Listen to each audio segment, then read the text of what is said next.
Listen and listen closely. Okay, if for whatever reason you have not subscribed to the channel by now, fix your life. Go down there, hit that subscribe button. More importantly, hit that notification bell next to the subscribe button because the NFL draft is coming up. And I promise y'all, we are going to be doing so many fun things during the NFL draft. What we are going to be doing is we're going to go live after every single significant selection, after we end up maybe seeing Najee Harris go to the Pittsburgh Steelers, after we maybe end up seeing Kyle Pitts go to the Atlanta Falcons, after every pick that is going to have a Dynasty fantasy football impact, what we are going to do is we are going to be going live. I'm going to be talking to y'all. I'm going to be figuring out what y'all think of the situation and giving y'all my own opinion. So please make sure y'all are subscribed, but more importantly, hit that bell next to the subscribe button because we'll also be doing fun things. Like after the round 1 of the NFL draft, we can go out and we can do some rookie mock drafts. After day 2, we can go do the same thing. So with everything going on, you're not going to want to miss it. Please make sure you're subscribed and make sure you have that bell hit. Now, what we are going to be doing in this video is we are going to be taking a video suggestion that we got from Patreon, and we are going to be going and looking at some Dynasty fantasy football trades that I made last offseason. Some trades that about 11, 10, maybe 12 months ago, I thought that I was coming away very pretty with. I thought that we are just not ripping them off, but we are definitely going to be looking at the better side of the deal at this time this season. And guys, some of these are bad. Some of these are really, really, really bad. So, of course, feel free to go down to the comment section. Feel free to completely roast me. I'm going to be giving y'all my thoughts at the time. That way, maybe if you have any of these same thoughts with similar players this offseason, y'all can learn from my mistakes. Y'all can go out and not make deals that are structured in this way. But yeah, let's dive into it. And our first trade may be going to be the worst trade. We ended up trading away Patrick Mahomes for the rookie pick 104 and Mark Andrews. Now, obviously, this is a Superflex league. Every single league we play in is a Superflex league, and I think this is our 6th Patreon Flock league. That league actually started last offseason, but that rookie pick 104 did turn into J.K. Dobbins, so essentially we traded away Patrick Mahomes for the rookie pick 104 and Mark Andrews. Now, this is a tight end premium league. This is 1.5 points per reception for the tight end position. And even with it being tight end premium, even with it being best ball, so you're always going to want to lean with the package over the single player.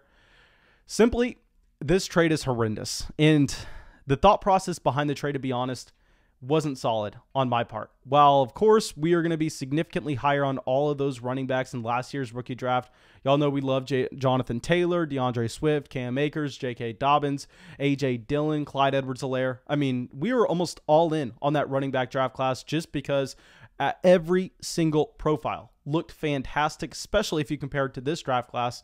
So I was thinking that we were going to go buy J.K. Dobbins, a running back that was almost guaranteed to be a running back 1 in Dynasty at this time. And yes, he did meet that threshold. He is a low running back 1 in Dynasty. And if y'all remember Mark Andrews, his first few years in the NFL, he was incredibly efficient. He was by far and away the most efficient tight end in the entire NFL with his fantasy points per snap. I mean, they were on historic levels. They were up there with Rob Gronkowski.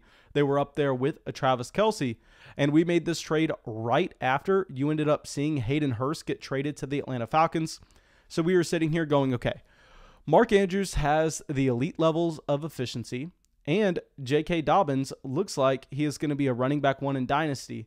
We're fine giving away Patrick Mahomes when we are good with our quarterback situation in this league and it's best ball. So I guess we can rationalize away the fact that Mark Andrews in a tight end premium format can easily be an elite asset if he ends up hitting that ceiling where we saw his efficiency when the volume comes through. And J.K. Dobbins, I mean, if you just looked at the running back profile, he was highly athletic. He was a workhorse in college. He got the NFL draft capital, and he had adequate size and receiving game ability to be a 3-down running back. So we love J.K. Dobbins. And Mark Andrews had the upside, but there were a couple things we did wrong here. A, we just simply didn't take into account that the floor with Patrick Mahomes is so high that literally it doesn't matter what happens. I mean, if Patrick Mahomes came out and in 2020 broke both of his legs. Just say he tore both of his ACLs, gotten in a massive car accident, and we knew he was going to be out for 12 months.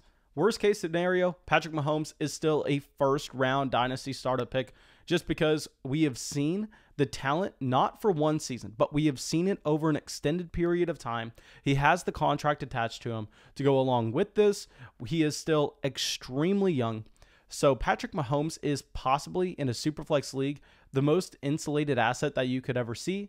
And to go along with this, we know that Mahomes has that access for league-winning potential. Not only have we seen him step up the rushing in games where it matters. I mean, it's kind of funny that when you see the Kansas City Chiefs go up against a very bad team like the Denver Broncos, Mahomes isn't really going to run at all. But as soon as you get into those contests, like against the Baltimore Ravens, against another top AFC team, then Patrick Mahomes, all of a sudden, he turns into a quarterback that has that rushing mobility, and he can pick up points on the ground. So that, along with him having the best arm in the NFL, and we've seen a 50 touchdown season from Patrick Mahomes, puts him in a tier where he is simply untouchable, unless you know for 100% fact that you're winning this deal. You are getting such a haul that it's very hard for you to lose. And unless you're seeing that type of trade, simply you should not be trading an asset like Patrick Mahomes. He's in his own tier across all positions in Dynasty Superflex leagues. So our mistake here was thinking that we were a little too smart, thinking that we were going to be able to go through and get an elite tight end and that elite running back on his rookie contract, while in reality, with Mark Andrews, we had seen the efficiency, we had yet to see the volume, and with J.K. Dobbins, I mean, we rolled the dice, we got exactly what we wanted, and it still was not enough. So just a bad trade overall for me from the Patreon Flock 6 Dynasty League. Now, our next trade is gonna be, I don't want to say as bad as the Mahomes one, but this was Antonio Gibson for Jordan Love and T. Higgins. So now y'all know that Antonio Gibson was one of our guys last offseason. Literally just go over to my Twitter, scroll way back to the last offseason, and you can find me battling with people, me telling them Antonio Gibson is better than Darius Geis. Antonio Gibson is the best running back in Washington, and he is severely undervalued in Dynasty rookie drafts. And that's because he's an elite level athlete. He has the size. He has the receiving game capability. He got the team investment by being drafted in the 3rd round of the 2020 NFL draft when that draft class was loaded with other running back talent. So Antonio Gibson was my guy, and we drafted him everywhere last offseason. But what ended up happening is I believe we made this trade at the beginning of the season. I think this was in the Flock 7 Dynasty League. Maybe it was in a different Flock Patreon League. But anyway, Antonio Gibson broke out. And we looked around all our leagues and we said, okay, we have Gibson everywhere. I say we go out right now, try to make a little bit of a profit here and there. That way we can just insulate ourselves for the long haul. And it doesn't matter what happens with Antonio Gibson for the rest of his career because we already won. We already drafted him in the middle of the 3rd round. We already were able to sell at a significantly higher price, where I think that's a good thought to have. I think it's a decent thought to go out there and diversify. But the problem is trading a running back like Antonio Gibson for Jordan Love and T. Higgins, even in a Superflex best ball league, just doesn't make sense. Because what we talk about all the time is those running backs on their rookie contracts that profile to be 3-down guys. They are dynasty gold. Literally, they are the best asset that you can have in dynasty fantasy football. We talk about this all the time. And I was a little bit short-sighted here in wanting to just make sure we made the immediate profit on Antonio Gibson. And what we should have done is we should have wrote out the production for his rookie season. Then if we wanted to diversify after that, that's when we could look to make some moves, because Antonio Gibson was another one of those assets that really, I mean, his rookie season, he can get significantly better from that because we know he was a wide receiver in college. We know he has the pass catching ability. That was never in question. What was in question with Antonio Gibson is, can he run between the tackles? Can he be a traditional running back? And he proved that his rookie season, while not necessarily getting the targets out of the backfield, while not necessarily being the receiving threat that we thought he would be. But that was never in question for Gibson. We know he can do that. We saw that in college. It was just how the coaching staff decided to use their personnel by getting J.D. McKissick some playing time. But I think that's probably because they wanted Antonio Gibson to just focus and learn how to be an NFL running back. He probably needed to work on pass protection as well, given the fact that he had no experience back there. So Antonio Gibson, I'm afraid that while, yes, we got a decent haul, I think maybe we sold him at his floor, because now going into the year, you have Ryan Fitzpatrick at quarterback. Ryan Fitzpatrick should be able to elevate the overall efficiency of the Washington offense. You have Curtis Samuel coming in. Hopefully, Curtis Samuel can help by stretching the field and make Antonio Gibson have a little bit of an easier time. Have a little bit of an easier time going up against boxes with not as many defenders in them. So Gibson for Love and Higgins doesn't look the worst given the league format, but the process behind it was very bad, because in the case of our last trade, I mean, we kind of got exactly what we wanted with T. Higgins. We got the player that we thought we were trading for. We got the player that we hoped we were trading for. So I would argue that this was best case scenario. So while the result doesn't look that bad, the process behind it was very bad, given the fact that we didn't really know what was going to happen with T. Higgins down the stretch in 2020. So we got lucky that it's what we wanted, but if it wasn't what we were looking for, then this would have looked way worse. Okay, so now let's get our last trade up here, and this one may be worse than the Mahomes one. Please let me know what y'all think the worst trade is down in the comment section. Here we traded away CeeDee Lamb and DJ Moore, so both young stud elite wide receivers that you can build your team around, for Miles Sanders and Kenny Gallaudet. Now, we did this trade before the season started, and before the season started, guys, I don't want to act like we are the only person who knew this. I mean, pretty much everybody knew this in Dynasty. CeeDee Lamb was a bona fide stud the day he stepped into the NFL. Nobody was going to argue that. Pretty much it was consensus to have CeeDee Lamb as your wide receiver one going into the NFL season. So here we are trading away Lamb, going, you know what?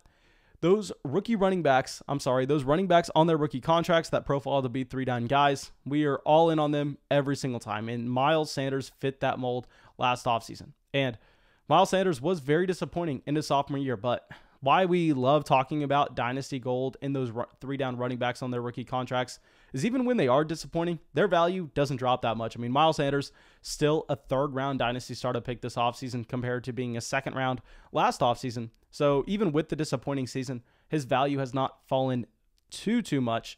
So trading CeeDee Lamb for Miles Sanders, I'm not really hurting, because I think the process behind that was okay. But the process in trading DJ Moore for Kenny Gallaudet was atrocious, because here with DJ Moore, we had a prospect coming into the NFL that we really liked. I mean, he checked every single box. Then his first few seasons in the NFL at a very young age, I mean, he came in at 20 years old. He was still extremely productive. He then went to build a profile that looks like he is going to be that cornerstone Dynasty asset that you build around for the foreseeable future. And players like that, just like we were talking about with Miles Sanders, their value doesn't go down. I mean, it's very hard to see a DJ Moore plummet in Dynasty value, where a wide receiver like Kenny Gallaudet, who is going into free agency, who was also a guy that was a little bit older, had dealt with some injuries before. I mean, that's how you see things go wrong. If you just trade a profile that has insulated Dynasty value, where it's going to be very hard to see that value go down, and you can also see it skyrocket, because if he has one more year of extremely good production, maybe Teddy Bridgewater came in 2020 and he looked like the quarterback the Panthers wanted him to, then you would expect DJ Moore to jump up to be in mid-2nd round startup pick.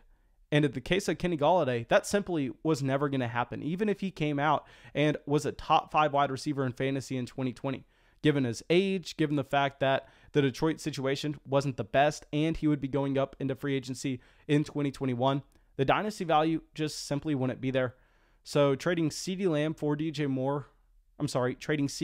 and DJ Moore for Miles Sanders and Kenny Gallaudet, I think maybe I was just viewing it as a win now move, but it was extremely short-sighted, and you should not be trading those cornerstone Dynasty assets for players that you can see the drop in value, like a Kenny Gallaudet. Now, thank you guys. I really hope this helped you all out at all. I really hope I was able to highlight where exactly this went wrong, and more importantly, what was wrong with my thought process behind it and how we can avoid making that mistake going forward. So, of course, if you think this helped you at all, if you enjoyed the video, go down there, drop a like. But like I said, if you, for whatever reason, you're not subscribed to the channel, for whatever reason, you don't have that bell hit, you better go do so right now, because we're going to be having so much fun during the NFL draft. I want to give a big thank you for everyone joining the flock: Devin Strom, Alejandro, Mark, Jared, Caleb, and IV of Lean, Randotron, Micah, Larry, and Tyler.